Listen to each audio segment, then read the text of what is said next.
तहरीक इंसाफ का फैजाबाद में धरना देने का फैसला। पाकिस्तान तहरीक इंसाफ की क़यादत ने फैजाबाद में धरना देने का फैसला कर लिया। इस सिलसिले में मुताल्लिका इंतजामिया को दरख्वास्त भी दे दी गई है। तफसीलात के मुताबिक PTI के रहनुमा वासिक क़य्यूम ने डिप्टी कमिश्नर को दरख्वास्त दी है, जिसमें रावलपिंडी में धरने देने के हवाले से आगाह किया गया है।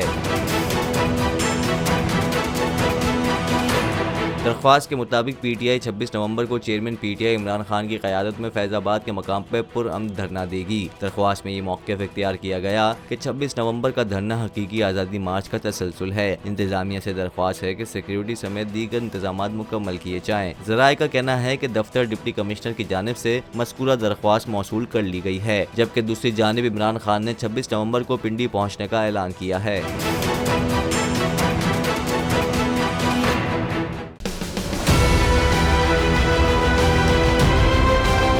मैं आज बोल्ड टीवी वाले शोएब शेख को, उन्होंने उसकी जिंदगी को खतरा हो गया।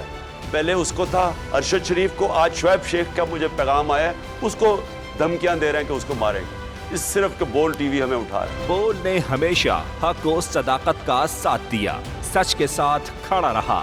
हम हैं मिसाल अब्र, मगर इस हवा से हम डर कर सिमट ही जाएंगे, ऐसे भी हम नहीं। बड़ी मुश्किलात, बड़े बड़े चैलेंजेस, सिर्फ बोल खड़ा रहा, बोल डटा रहा।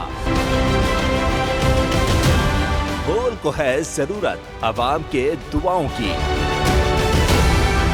इज़हार आज़ादी के लिए, पाकिस्तान के लिए, पाकिस्तानी अवाम के लिए।